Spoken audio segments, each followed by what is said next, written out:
Parakram Niriyalla, really good director. Chandran Ratnan ඉන්නවා. ඉතින් ඒ වගේ directors එක්ක බලනකොට මට ආසයි ඒ වගේ තත්යකට වගේ එන්න. මට පොල් ගාන එකකට හරි ඩිග්‍රියක් අරන් දීපන්. මම හෙන ආසයි මම පොඩි කාලේ ඉඳන් මම හෙන ආසයි movies වලට. පොඩි කාලේ ඉඳන් movies පහක් විතර බලනවා සතියකට නැත්නම් සති හැම දවස් තුනකට සැරයක් මම movies පහක් විතර බලනවා. මම ඉස්සෙල්ලත් මම අවුරුදු 18 වගේ commercials දෙක තුනක මම act කරලා තිබ්බා.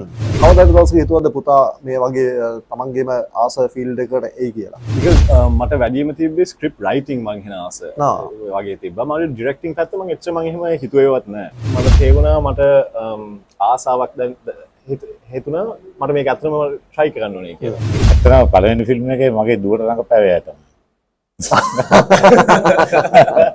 ඒ කියන්නේ තාත්තයි දුවයි. තාත්තයි දුවයි. ඊට මම first time short film එකක් එහෙම කරාට පස්සේ ඉතින් awards ටිකක් දෙන්න. මට නැති දේ මේකට අරන් දුන්නත් කෙසේ වුණත් බලෙන් වගේ. අමිත් ඇක්ටර් කෙනෙක්, තාත්තිත් ඇක්ටර් කෙනෙක්. මට ඕන වුණා මේ වගේ රටක තියෙන මගේම රටක ඉන්න කට්ටියට මට ඒක ඉන්ට්‍රොඩියුස් කරලා දෙන්න. ඒක නිසා ඒක මම ගොඩක් සන්තෝෂ වෙනවා. දැන් මට හිතෙනවා මේක තමයි last dance කියලා. right ඔයගේ ජීවිතේ ඔයගේ ලයිෆ් එකේ ඔයගේ අන්තිම ටාගට් එක මොකක්ද? ඔස්කර් එකක් දිනන්න.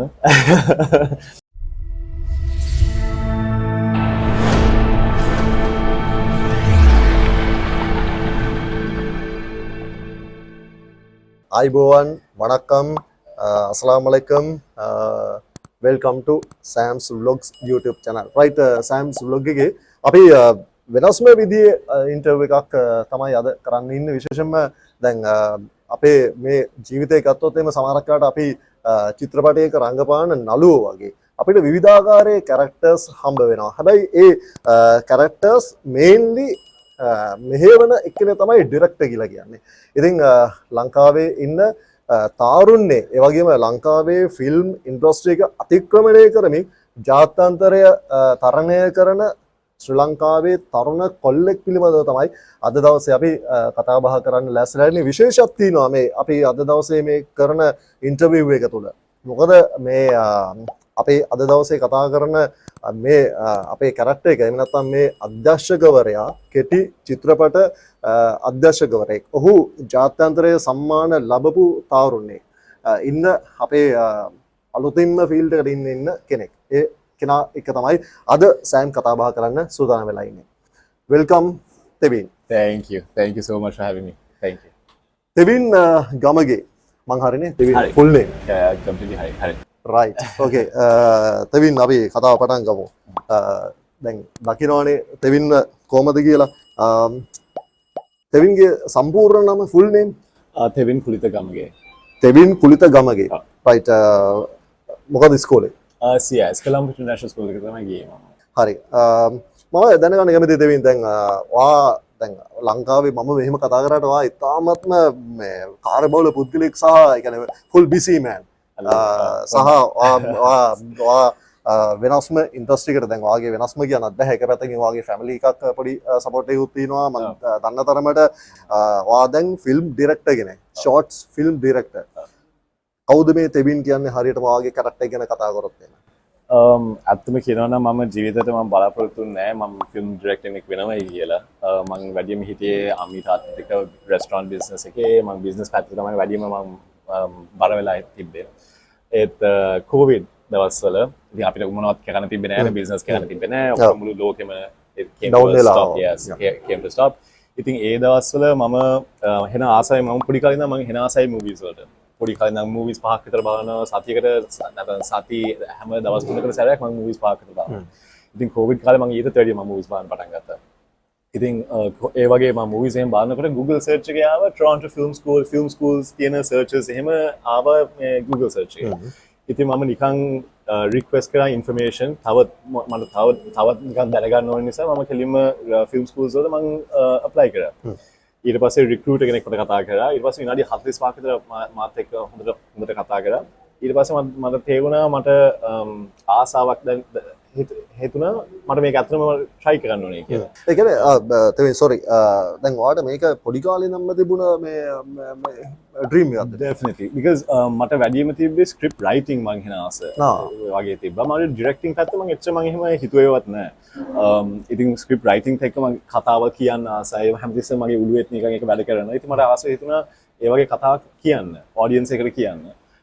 ඉතින් ෆිල්ම් ස්කූල් ගියාට පස්සේ තමයි මට තේරුණේ මට ඇත්තටම ෆිල්ම් ඩිරෙක්ටිං පැත්තට මට ආසයි කියලා. ඊට පස්සේ එතන ඉන්න ලෙක්චරර්ස් ලත් මට කිව්වා හරි නෑ තෙවින් ඔයාලට ලියන්න විතරක් නෙමෙයි බලන්න මූවි එකක් ප්‍රොඩියුස් කරලා බලමු මොකද වෙන්නේ කියලා. ඊට පස්සේ මම ෆස්ට් ටයිම් ෂෝට් ෆිල්ම් එකක් එහෙම කරාට පස්සේ ඉතින් අවාඩ්ස් ටිකක් දෙන්න. ෆිල්ම් එකේ නම The Onset. The Onset. Yeah. Right. හරි. මේ තමයි තෙවින් ගමගේ විශේෂයෙන්ම තෙවින් මං කිව්ව විදිහටම ලංකාවේ ෆිල්ම් ඉන්ඩස්ට්‍රි එක අතික්‍රමණය කරමින් එහාට ගිහිල්ලා ඉන්ටර්නැෂනල් ලෙවල් එකට වා දැන් ගිහිල්ලා තියෙනවා. ඔයාගේ ටාගට් එක එතන තමයි. එතන තමයි ඩ්‍රීම් එක ඔයාගේ. ඔයාගේ ඒ ෂෝට් ෆිල්ම් එක නොමිනේට් වෙනවා ටෝකියෝ වලයි ඊට පස්සේ ටොරන්ටෝ වලයි. මොකද්ද ලැබිච්ච අවෝඩ්ස් දෙක? එකක් තමයි බෙස්ට් පික්චර් අවෝඩ් එක හම්බුණා මට ටොරන්ටෝ ඉන්ඩි ෆිල්ම් ෆෙස්ටිවල් එකට. ඊට පස්සේ ටෝකියෝ වල මට බෙස්ට් ඩිරෙක්ටිං අවෝඩ් එක හම්බුණා. ඊට පස්සේ මම ආයිත් නොමිනේට් වුණා නිව්යෝක් වල තියෙන තව ඉන්ඩිපෙන්ඩන්ට් ෆෙස්ටිවල් එකකට. ඒකට ඉතින් තාම විනර්ස් අනවුන්ස් මොනවත් කරලා නැහැ. ඒක මේ ඊයේ පෙරේදා නොමිනේට් වෙනවා. යා සෝ තුනක් මට වටෙන්ම මට තුනක් ලෝකෙ වටෙන්ම තුනක් විතර මට නොමිනේට් වෙලා තියෙන්නේ. ඉතින් යා ඒක ගැන මම එන සන්තෝෂයි. ලංකාවට කරන්න පුළුවන් කියලා. තෙවින් පොඩි කාලේ ඉඳන්ම ඔයාගේ තිබුණාද ටාගට් එකක් මම කවදා හරි දවසක ඩිරෙක්ටර් කෙනෙක් වෙනවා. හැබැයි එතනින් එහාට මම පොඩ්ඩක් ඔයාගෙන් අහන්න ඕනේ ඊට කලින් ඔයාගේ ෆැමිලි බෑග්ග්‍රවුන්ඩ් එක. ඔව් සෝ මගේ සීයා අම්මිගේ පැත්තෙන් මගේ සීයා තමයි රෙජි De Silva. The first ever makeup artist in Sri Lanka. Sinhala සිනමා එකේ first ever makeup artist. ඊට පස්සේ අම්මි actor කෙනෙක්, තාත්තිත් actor කෙනෙක්. අම්මගේ නම අකුමුදුමලී ඩිසිල්වා. එයා ඇක්ට් කරා පවන රළුවිය කියලා අවුරුදු 20ක් විතර වගේ වෙනවා දැන් ඇක්ට් කරලා. But she won best supporting actress දෙන්න සරසවි awards එකේ ඒක එයා දෙන්න. ඊට පස්සේ තාත්තිත් actually he was an actor too. එයා වැඩියෙන්ම එයා ඇක්ට් කරේ දුෂාන්තිය කියලා ෆිල්ම් එකක් තියෙනවා. සුබිත පෙරේරාත් එක්ක ඒකට එක්ක ඇක්ට් කරා. එහෙම තමයි ඒකට මේ that's how they met. ඉතින් ඊට පස්සේ ඉතින් yeah the love story began and here I am. ඒ කියන්නේ family background එකත් එක්කම ඔයාලට පොඩි chance එකක් හම්බෙලා තියෙනවා. Yeah. Right. මං අහුවදින් ඔයා වඩාත්ම ආස ඇක්ට් කරන්නද? ඔයා. එහෙම නැත්නම් ඩිරෙක්ට් කරන්නද? ඩිරෙක්ට් කරන්න. ඇත්තම කියනවා නම් ඩිරෙක්ට් කරන එක තමයි මට වැඩිම ආස. මොකද මම ඉස්සෙල්ලත් මම අවුරුදු 18 වගේ කමර්ෂියල්ස් දෙක තුනක මම ඇක්ට් කරලා තිබ්බා. ලංකාවේ. Elephant House, Coca-Cola, Domino's ඒ වගේ වල ඇක්ට් කරලා තිබ්බා. එහෙම ඇක්ට් කරනකොට මට තේරුණා මගේ කතාව නෙමෙයි කියලා මම ඒ කියන්නේ. කමර්ෂියල්ස් පොඩි කතාවක් හරි තියෙනවනේ එතන. ඉතින් මට එන ආසාව හිතුණා මගේම කතාව කොහොමද මම කියන්නේ කියලා. කොහොමද ඔඩියන්ස් එකට මම අඳුන්වලා දෙන්නේ කියලා.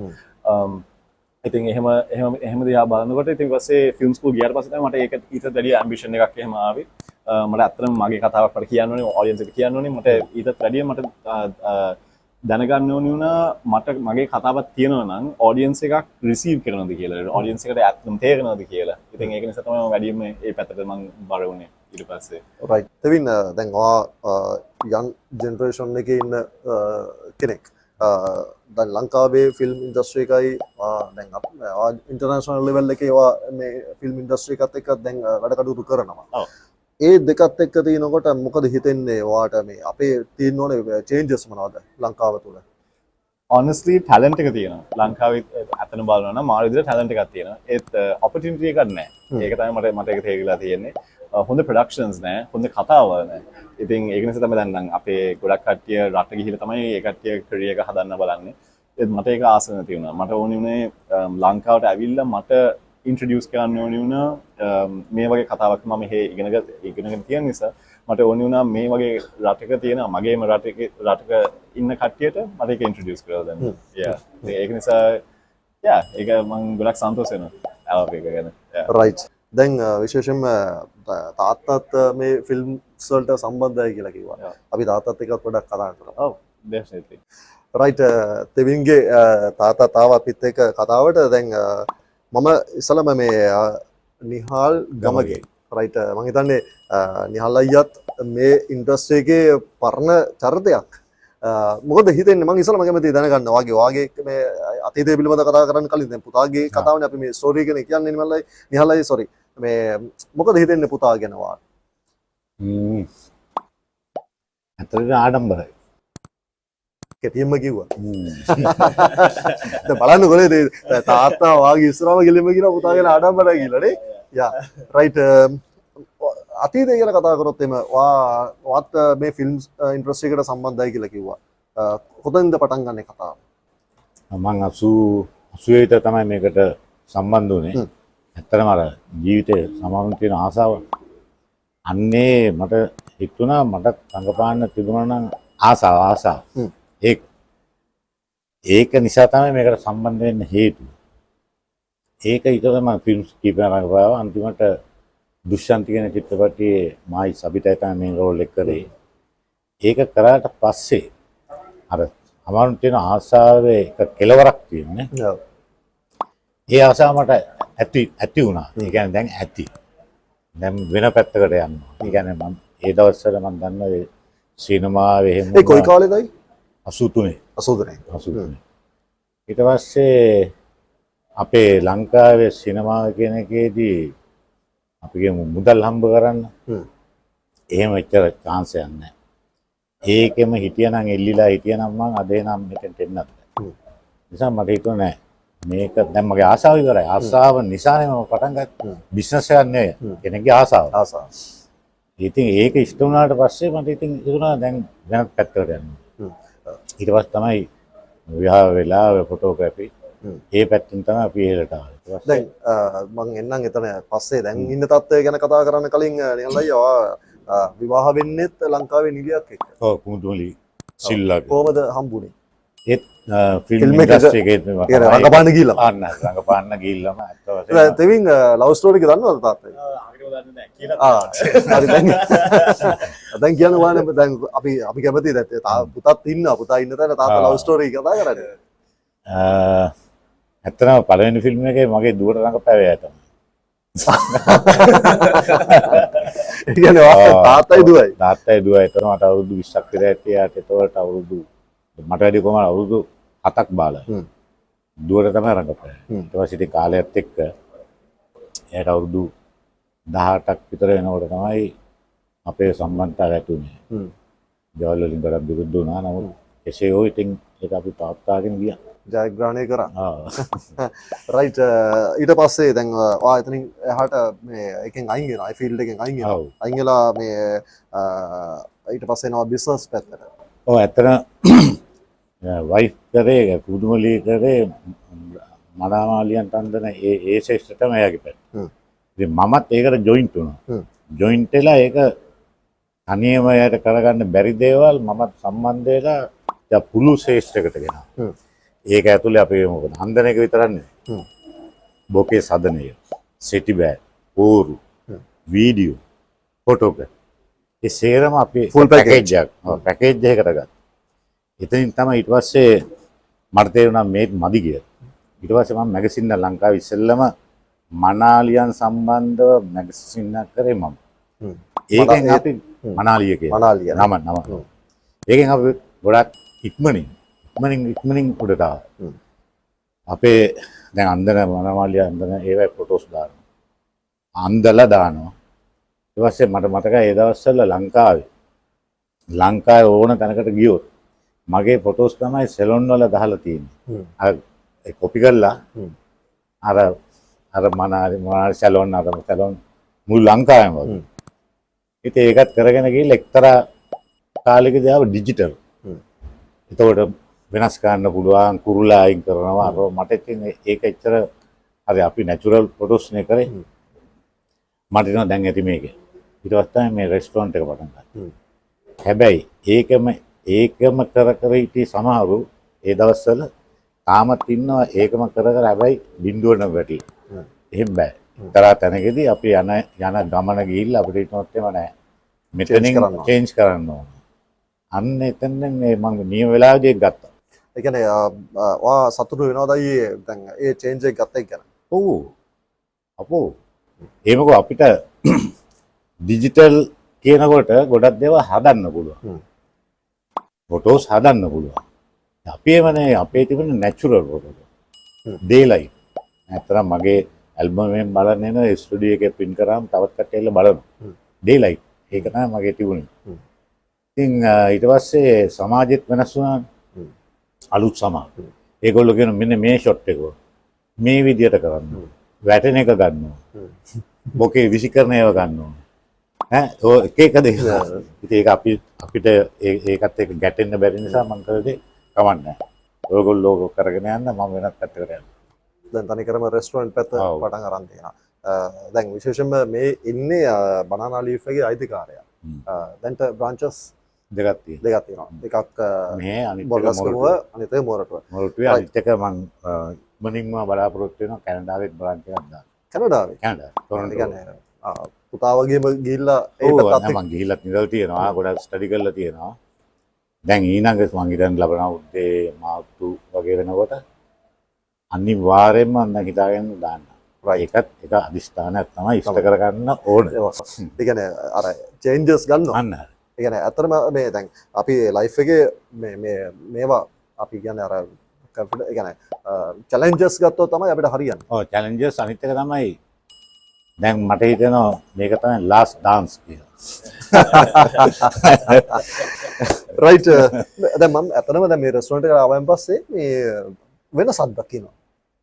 දැන් මට ඇයි එහෙම දේවල් කරලා තියෙන්නේ? මොකද වෙනස කියන්නේ දැන් අපට ෂොට්ස් පෙන්වන්නම් අපි මේ දැන් ඇන්ටික්ස් නිකන් අර මියුසියම් එකකට ගියා වගේ, කෞතුකාගාරයකට ගියා වගේ. ඇයි වාට එහෙම දෙයක් කරන්න හිතුනේ? ඒක තමයි වෙනස. අපි දැන් සමහරු කරන්නේ එයා කරපු එකම කෙනෙක් කොපි කරනවා කියන්නේ. තවත් කෙනෙක් කරපු එකම අපිට කරන්න වැඩක් නැහැ නේ. අපි ඒක වෙනසක් වගේ වගේ වචනේ හරියට හරි වෙනසක් කරන්නේ. ඒ වෙනසෙදි මම කල්පනා කරා කොහොමද වෙනස් වෙන්නේ. මේ කොන්ක්‍රීට් බිල්ඩිමක් ඇතුලේ ඒක නිසා මේ පොල්ලතු ගහලා ඒ විදිහට වෙනස් කරේ. ඇන්ටික් දැන් අපි ඕන තැනකට ගියාම කෙනෙකුට බලන්න දේවල් තියෙනවා. මල්ලක්ක් තියෙනවා මල් නැත්තම් වැඩක් නැහැ. ඒ වගේ තමයි මෙතෙන් තාම මිනිසුන්ට හරි පුදුමයි බලන්න. ඒක තව කෙනෙකුට කියනවා. ඒකත් තියෙනවා. අන්න ඒක තමයි ප්‍රධාන. දැන් අපි කාමරයක් ගත්තොත් මල් පෝච්චි තියෙනවා. නිකන් තියලා තියෙන ලස්සනට. ඒක අහන්න නෙවෙයි තියෙන්නේ බලන්න. ඒකෙන් දැන් කෑම දැන් අපි පොඩි උදාහරණයක් කියමු මියුසික්. මේවා දැන් අපි කියමු කෑම එකේ ලුණු වැඩි චුට්ටක්. හැබැයි එයාට එච්චර ඒක එන්නේ නැහැ. ඇයි මේ වෙනත් දේවල් තියෙනවනේ පේනවා. පොඩි කුක්ට පොඩි වරදීමක් වෙන්නේ නැහැ. සමාවක්. Mind change. අන්න. ඒකත් මේක ඇතුලේ තියෙනවා. අතන දැන් මොකද මෙතන ඔයා ඒ කියන්නේ කනවට එක්කම කැමත් එක්කම බලන්න දේවල් තියලා තියෙනවා. ඔව්. ඒ කියන්නේ පොඩි ළමයෙක්ට ආවත් මෙතන ඉගෙන ගන්න දෙයක් ස්ටඩි කරලා කරන්න දෙයක් තියෙනවා. මොකද මම දැක්ක විශේෂයෙන්ම ඒ කියන්නේ පරණ මම හිතන්නේ දැන් එතනත් ස්ටෝරියක් තියෙනවා මේ අර ග්‍රැමෆෝන් එක ගත්තොත් එහෙම එතන මාර ස්ටෝරියක් තියෙනවා. ඒ කියන්නේ මේ කන්සෙප්ට් ඇත්තටම ආවේ කොහොමද? අරක තමයි මම වෙනස තමයි. අපි ඕන තැනක දැන් මේක කොපි කරන ගොඩක් කට්ටිය. දැන් ලංකාව ගොඩක් තැන්වල මේ විදිහටම.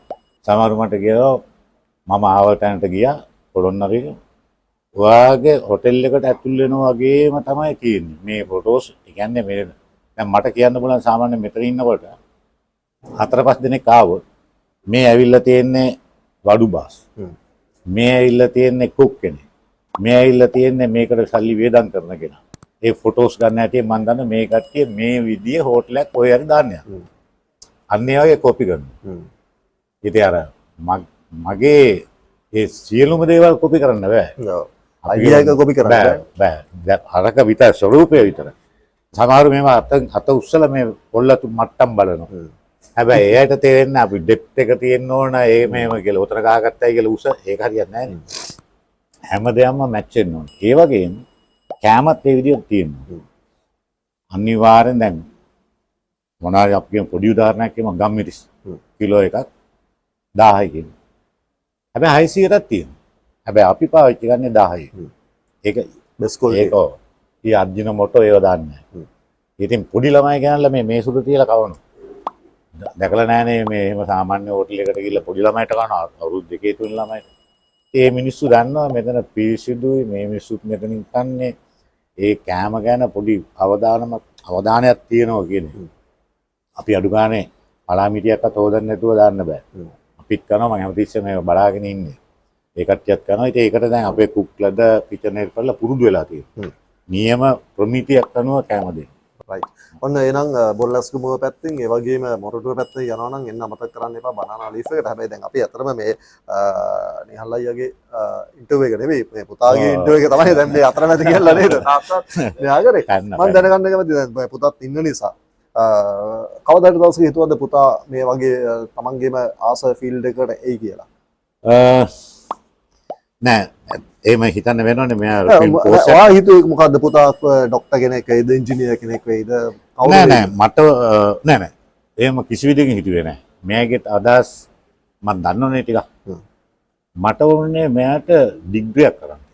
හොඳට උගන්වලා ඩිග්‍රී එකක් කරන්න. ඉතින් මෑත් ඒ ගිහිල්ලා ටික ටිකක් අර අමාරු සබ්ජෙක්ට් අතරලා ලේසිය ගන්න. හරි මං කිව්වා කමන්නේ. මට පොල් ගාන එකකට හරි ඩිග්‍රියක් කරන් දී. ඒක තමයි ඉල්ලුවේ. ඒ කියන්නේ මම දන්න ජීවිතේ කෙනෙකුට ඩිග්‍රියක් කියන එක පස්සට හරි ප්‍රයෝජන මට නෑ. මට නැති දේ මේකට අරන් දුන්නත් කෙසේද? බලෙන් වගේ. බලෙන් වගේ අරන් දුන්නා. ඉතින් ලස්සන කතාවක් කියන්න. දැන් මේ මම හිතන්නේ පොත්තිය වගේ අන්තිම කාලේ දැන් මෙතන අමාරුත් එක්කනේ.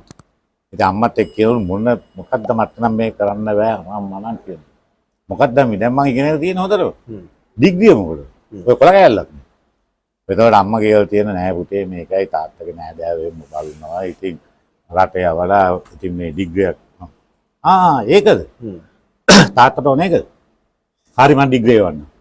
ඩිග්‍රිය ඒක ඔලුවට තියාගෙන ගිහිල්ලා නායදාංග ගවල්ලට කියලා දොඩ තට්ටු කරලා කියන්න මෙන්න පුතාගේ ඩිග්‍රිය මෙන්න පුතාගේ ඩිග්‍රිය ඒ තත්ත්වෙත් හිටියා මේ පස්සේ ඉතින් දැන් මම හිතනවා ඒ අවබෝධ කරගෙන ඇති ඒ කැලලත් මගේ ජීවිතයට එකතු වුණේ එක ලොකු දෙයක් නේද? අනිවාර්යෙන්ම. දැන් ඔයා සතුටු වෙනවද පුතා අද ඉන්න තත්ත්වය ගැන? ඔව් මම හිතන්නේ ඒක ලේසි තැනක නෙවෙයි ඉන්නේ.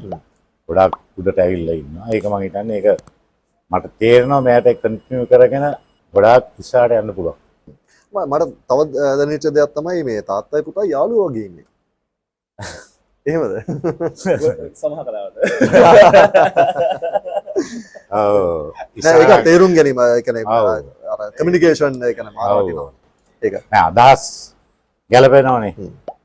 දැන් සමහරුන්ට දැන් මම කලාවත් ගැන දන්න හොඳට. අධ්‍යක්ෂණය ගැනද ෆොටෝග්‍රැෆිද හැමදේම දන්න. ඉතින් මෙයා කතා කරන්නේ මට හොඳට තේරෙනවා. මට යම් දේවල් කියන්නත් පුළුවන්. ඉතින් මෙයා සමහරකට ඒක පිළිගන්න. ඒකෙන් තමයි මෙතන අර ගොඩක් ලං වෙන්න පුළුවන්. ඉස්සරට වැඩිය. ඉස්සර ඉතින් ගොඩක් ඈත හිටියා. ප්‍රශ්න ඉතින් ඉගෙන ගන්න ඒවා ඉතින් ඒකට බනිනවා මේ ඉතින් ඒ දැන් කියනෝනේ කතාව. දැන් ඔය ගොඩාක් හිරගවල ඉන්නේ අම්මලා ගහපු ගනු නැති කට්ටියනේ. ගම්වල අපරාධ. දැන් තරුණ ගුටි කාලා තියෙනවා. ඉතින් මේවයි ගොඩාක් නෑ හැමදාම නෑ. ඒ කියන්නේ ගන්න හේතුව ඒ වැරද්ද. ඒ වැරද්ද නැවත වතාවක් නොකරන්න. yes. ඔව් ඊට පස්සේ මේ අපි මම හිතන O level කරන්න අපේ මං කීදී 9 වගේ ගිහිල්ලා පෙන්නලා තියෙනවා. මුල් ඒරියාව මොකද්ද මේ ප්‍රිසන් එක වැලිකඩ ප්‍රිසන් එක ඇතුලේ ගිහිල්ලා පොඩක් බලන්න. පස්සේ මම ඇවිල්ලා දවස් දෙකකට විතර පස්සේ කිව්වලු කවුද එක්ක මට ඒ ගඳ තාම දැනෙනවා කියලා. එල්වාට්ටෝ කියලා තියෙන කුඩු කාර නම් මනම් ඉන්න එක තුම ඒ ගඳ බාත්රූම් ඒ මම පෙන්නලා තියෙන මේ විදියට සමාජෙ මෙහෙම කරනකොට වෙනස් වෙන්න පුළුවන්. යාළුවෙක් නිසා මුළු ජීවිතේම වෙනස් වෙන්න පුළුවන්. එක සෙමින් ඉතින් අවබෝධ කරලා දුන්නම දැන් අවබෝධයක් නැති වෙලාවේ අපි අවබෝධ කරලා දුන්න ඒක ඔළුවට පොඩ්ඩක් වදිනවා. ඊට පස්සේ මම කියලා තියෙන මේක එකක් මතක තියාගන්න.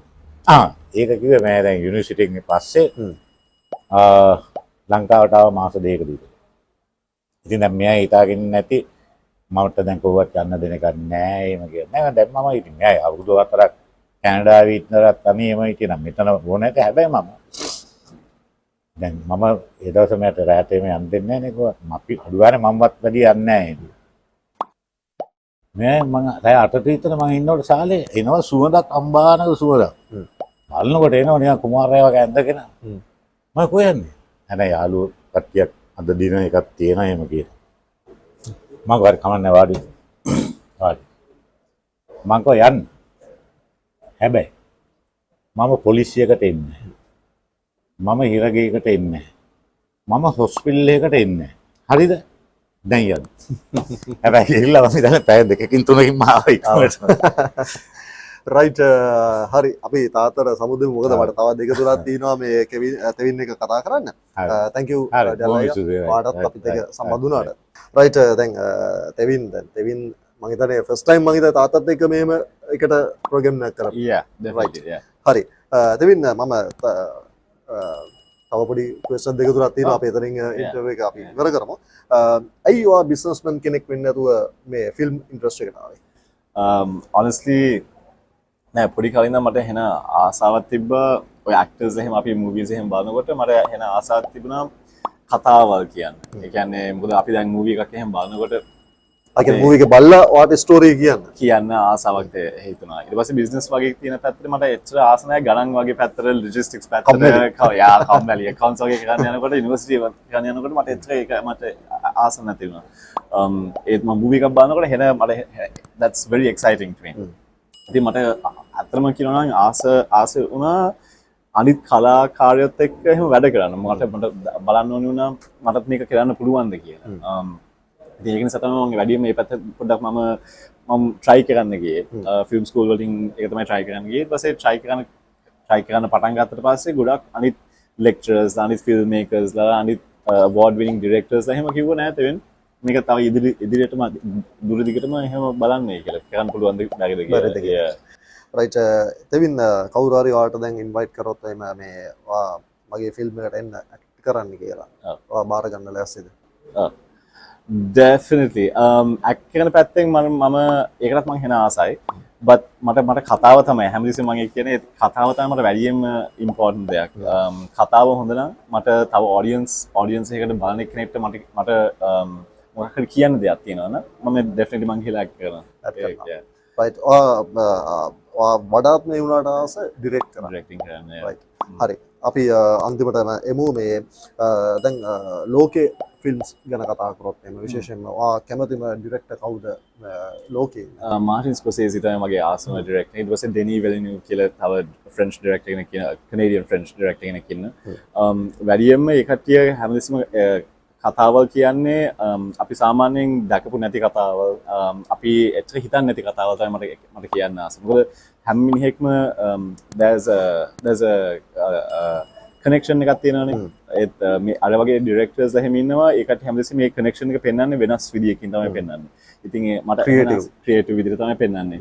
ඉතින් මට එන ආසයි ලෝකේ නැත්තම් ජීවිතය දිහා බලන්න වෙනස් angle එකකින්. ඉතින් ඒක නිසා තමයි මේ වගේ directors එන කැමති.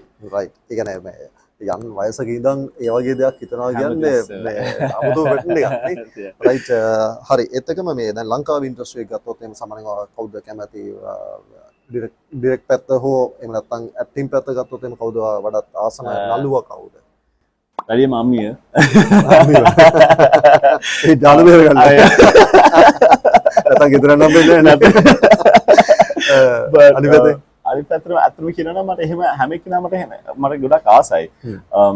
ඇත්තම කියනවා නම් මම famous නැත්නම් popular actors ලගේ පැත්ත මම එච්චරම බලන්නේ නැහැ. because මට ආසයි දැන් මම අලුත් එක්කෙනෙක් වගේ මට හෙන ආසයි තව ඇක්ටර්ස් ඉන්නවද අලුත් කට්ටිය මට උඩට ගේන්න ආසයි. ඉතින් ඒ වගේ දිහා බලනකොට මට ඒක තමයි මට වැඩිම කරන්න ආස. right but Parakrama නිරියල්ල really good director චන්දන් රත්නන් ඉන්නවා. ඉතින් ඒ වගේ directors අත් එක්ක බලනකොට මට ආසයි ඒ වගේ තත්යකට වගේ එන්න. right ඔයාගේ ජීවිතේ ඔයාගේ life එකේ ඔයාගේ අන්තිම target එක මොකක්ද? ඔස්කර් එකක් දිනන්න. ඒක තමයි මට වැඩිම තියෙන එක. ඊට පස්සේ Cannes Film Festival එකේ තියෙනවා Palme d'Or කියලා best directing award එකක් තියෙනවා. මට එහෙන ආසයි ලංකාව තව ඉදිරියට ගෙනියන්න ෆිල්ම් ඉන්ඩස්ට්‍රි එකේ. මොකද අපි හැමදෙස්සම බලනකොට ලංකාවේ ගොඩක් කට්ටිය කියන්නේ ඩොක්ටර් කෙනෙක් වෙන්න, ලෝයර් කෙනෙක් වෙන්න නැත්නම් බිස්නස් පැත්තට යන්නේ කියලා. ඉතින් මට එන ආසයි මට සමහර අතම කියනවා මට මාර දුකයි සමහර කට්ටිය ක්‍රියේටිව්ස් වුණාට ඒ කට්ටිය තාම ඉන්නේ accounting කරනවා, ඒ කට්ටිය ඉන්නේ IT කරනවා. ඒක නිසා මට ආසයි ඉන්ඩස්ට්‍රී එකක් හැටියට තව ලංකාව කියන ඉන්ඩස්ට්‍රී එක ලංකාවේ තියෙන ෆිල්ම් ඉන්ඩස්ට්‍රී එක තව ඉදිරියට ගෙනියන්න. ඊට පස්සේ මොකද කැරියර් එකක් හැටියට පැත්තට බලනවා නම් ඒකත් කරන්න පුළුවන් කියලා කියන්න මට එන ආසයි. එතකම මේ මම තවත් පර්සනල් දෙයක් දැනගන්න කැමතියි. ආදරය ගැන මොකද හිතන්නේ? ඒ කියන්නේ මේ දවස්වල ආදරය දැනට නම් වෙලා නැහැ. තාත්තා නෑ බය වෙන්නේ වගේ. ඒ කියන්නේ ඇත්තම කියනවා ආදරේ විඳින්නේ නෑ ඇත්තම කියනවා මට එන ආසයි මගේ කැරියර් ගැන ෆෝකස් කරන්න because මම ෆිල්ම් ස්කූල් පැත්තට ගියේ 25 26 වගේ තමයි මම ඒ පැත්තට ස්විච් වුණේ. දැනට මට සෙටල් ඩවුන් වගේ වෙන්න මට එච්චර එහෙම ආසාවක් නෑ. ඉතින් තව බලමු අවුරුදු 35ක් විතර ගියාට පස්සේ තව තමයි හිතන්නේ ඒක. ඊට පස්සේ සාමාන්‍යයෙන් බලාපොරොත්තු වෙන වගේ ලයිෆ් පාර්ට්නර් මොන වගේ කෙනෙක්ද? කලාව ආසෙක් කෙනෙක් තමයි මම වැඩියෙන් හිතන්නේ and to be honest production පැත්තෙන් බලන්න. මොකද මම හෙන ආසයි ආර්ට්ස් පැත්තෙන් කලර් පැත්තෙන් ඒ වගේ පැත්තෙන් තමයි මට ගොඩක් ආස. ඒ පාර්ට්නර් කෙනෙක් හැටියට මට ආසයි එයා ප්‍රොඩක්ෂන් පැත්තෙන් ඉන්නවා. ඒකට එයාට ප්‍රොඩක්ෂන් පැත්ත බලන්න පුළුවන් මට ඊට පස්සේ ක්‍රියේටිව් පැත්ත මට ඒක බලන්න පුළුවන්. ඒ වගේ කෙනෙක් තමයි ෆිල්ම් ඉන්ඩස්ට්‍රි එකට බර පැත්ත එක්කෙනෙක් තමයි මම බලන්නේ. හරි එහෙනම් ඉතින් අපි කතාව නිමාවටපත් කරමු. දෙවින් විශේෂයෙන්ම මේ දෙවින් ගත්තම ලංකාවේ මම කලින් කිව්වා වගේ ලංකාවේ ෆිල්ම් ඉන්ඩස්ට්‍රි එක අතික්‍රමණය කරමින් ජාත්‍යන්තරයට ගිහිල්ලා ටෝකියෝ සම්මාන උල්ලේ හොඳම කෙටි චිත්‍රපට අධ්‍යක්ෂකවරයා ඒ වගේම ටොරන්ටෝ සම්මාන උල්ලෙත් ඒ වගේම අවෝඩ් එක මේ දිනාගත්තා සහ දැන් මම හිතන්නේ නිව්යෝක් වල නොමිනේට් වෙලා තිනවා. අපි ඒකත් විශ් කරනවා තෙවින් ඔයාට ඒක ගන්න ලැබෙන්න කියලා සහ ඔයාගේ අචීව්මන්ට් ටික ස්ටෙප් බයි ස්ටෙප් යන්න ශක්තිය ලැබෙන්න කියලා අපි විශ් කරනවා. රයිට් එමු නැති thank you so much අපිත් එක ඉන්ටර්විව් එකට ආවට. ඔයාගේ සියලුම දේවල් ස්ට්‍රේට් කියලා ප්‍රාර්ථනා කරනවා. thank you so much. Right එහෙම නැතිනම් අපි කතාව නිමාවටපත් කරමු. සෑම්ස් vlogs YouTube channel එක තවමත් ඔබ subscribe කරලා නැත්නම් දැන්ම subscribe කරන්න bell button එක click කරන්න අමතක කරන්න එපා. ඒ වගේමයි සෑම්ස් vlogs TikTok follow කරන්න like කරන්න මේ සෑම දෙයක් එකව තවත් මේ ආකාරයෙන්ම interview එකක් අපි ඔබට ගෙනලා ඇස්සේ. ඉල්ලන්න